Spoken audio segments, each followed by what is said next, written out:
Under the scorching sun of New Mexico, Callum Harlan, 39 years old, marked by the scars of war, ruined and empty since the loss of his wife, stopped his exhausted horse in a dry riverbed. He intended to spend his last dollars on whiskey and bullets to put a quick end to everything. A desperate human scream, carried by the hot wind, stopped him. His hand brushed the Mungwin talisman on his belt, a crescent moon crossed by eagle wings, a gift from Chief Ironwood, who had saved him 21 years earlier, with these words: "A man's courage is measured by the decisions he makes when no one is watching." Those words had haunted him in every mistake and every nightmare, and now they stirred him again. He spurred Ash forward. Upon cresting a gentle rise, the scene took his breath away. In the middle of the desert stood an ancient, twisted, enormous mesquite. From its thick branches hung 6 young Apache girls, tied by the ankles, suspended upside down like strange fruits. Their braids swayed gently. Their traditional deerskin dresses, adorned with turquoise and shells, were torn and covered in dust. The youngest could not have been more than 12. Her face was reddened by the blood rushing to her head. The oldest, about 20, stared ahead with defiant eyes, refusing to cry. Nearby, 3 rough men with sweat-soaked hats laughed as they tightened their saddle cinches, ready to leave. Bounty hunters or something worse, working for someone who paid well for Apache merchandise. Callum's pulse throbbed against the old wound in his chest. He could turn back, no one would know, but the Mungwin burned against his skin like a hot iron. He dismounted slowly, his boots crunching on the gravel. "Gentlemen," he called out, with a steady voice despite the tremor in his hands, "that's no way to treat ladies." The men turned, hands going to their holsters. The leader, a brute with a scarred face and a tobacco-stained smile, growled, "Move along, drifter. This is none of your business." Callum's gaze settled on the girls. One of them, the one in the middle, looked him in the eyes. Beneath her torn sleeve peeked a small crescent moon-shaped scar. His heart lurched. Ironwood's mark. They were his daughters. The chief had spoken of them once in the cave where he saved his life. 6 girls, strong as the desert wind, marked so that one day someone would remember them. "I'm making it my business," he said softly. The fight was quick and brutal. Callum's colt barked twice, dropping the leader and his companion before they could draw their weapons. The third lunged with a knife. Callum dodged him, drove his elbow into his throat, and finished him with a single shot to the leg, enough to disable him, not to kill him. He never killed if there was another option. The men fled on foot, cursing, abandoning their horses. Callum cut the ropes one by one, catching each girl as she fell, laying her carefully on the ground. Their wrists were raw, their faces swollen, but none of them screamed.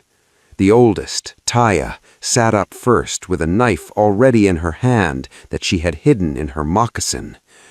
"Who are you?" she demanded, in a hoarse but fierce voice. Callum took the Mungwin from his pouch and held it out. "Someone your father once saved. My name is Callum Harlan." Taya's eyes widened. She touched the identical mark on her wrist. "The white boy with blue eyes," she whispered. "He told us stories about you every year. He said you carried gratitude in your heart like a warrior. You carry honor." The girls gathered around him, first in silence, then murmuring thanks in Apache and in broken English. Callum gave them water from his canteen, tore strips from his shirt to bandage wounds, and shared the last piece of jerky. As night fell, they sat around a small campfire he lit, sheltered by the dry riverbed. The youngest, Nessa, curled up against her sister, Mara, trembling despite the heat. "They kidnapped us for the land," Taya explained softly. "Declan Cain wanted our father's acres. Good water, good grazing. Father registered them legally under the homestead law. Cain killed him, scattered us to sell us or hold us until there was no heir left to claim. These men were taking us to his ranch." Callum stared into the flames. He had taken part in campaigns that stripped tribes of lands like that. Guilt had followed him for years. "I can't repair what they've done to your people," he said, "but I can fix this." Taya watched him. "Why?" "Because there are debts that never end," he replied, "and because no man should stand by while girls are hanging from a tree." During the following weeks, Callum and the 6 sisters became a strange family on the run. They traveled at night, avoiding trails, living off the land while the girls taught him Apache customs he had never learned, how to find water in stone, how to read the wind to predict rain, how to heal with herbs instead of whiskey.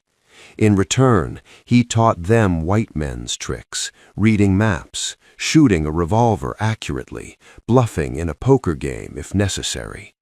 They struck first at Cain's outlying camp in Tucson, freeing Eliana, 14 years old, who was about to be auctioned. Then, with growing audacity, they raided Devil Rim, where Mara and Nessa were being held. Callum's heart almost stopped twice during the shootout, a sharp pain in his chest, but each time one of the girls was there, Taya steadying his aim, Gian applying a poultice to the wound, Ellen whispering encouragement to him in Apache.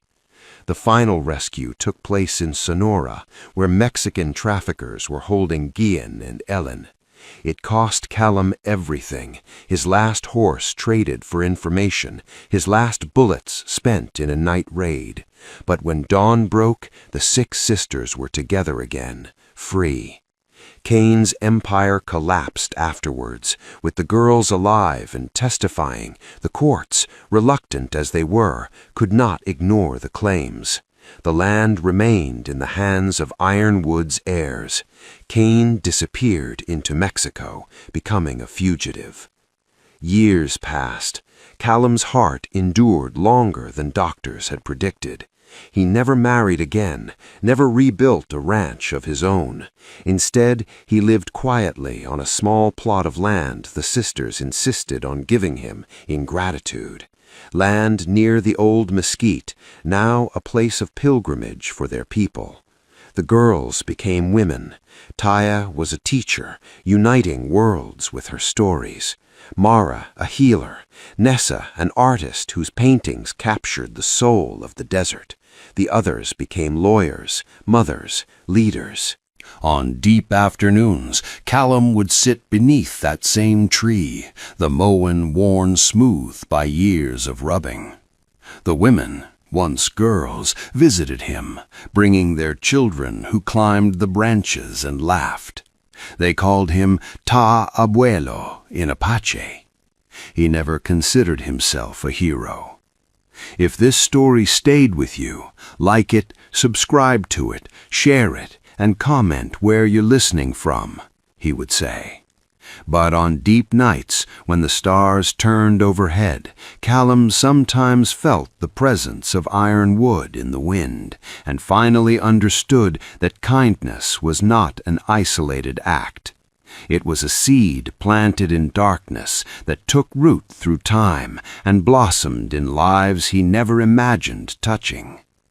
One winter, when snow covered the desert for the first time in decades, Callum closed his eyes beneath the mesquite and went peacefully. The 6 sisters buried him there, under the tree that once held them in terror and now shaded his rest. They carved the Moen into the bark over his grave. Decades later, when the great-grandchildren asked why the old cowboy rested among the Apache ancestors, the answer was simple. Because one day, long ago, he chose to see us not as enemies, but as people, and by saving us, he saved himself. In the end, the greatest rescue was not that of bodies from ropes, but that of a broken heart from despair. And in that silent miracle, hope proved stronger than hate, compassion deeper than any canyon, and the small act of courage of one man spread like ripples to change lives forever, including his own. If this story moved you, please like, share, and follow for more, and tell me in the comments where you're listening from and what time it is there right now.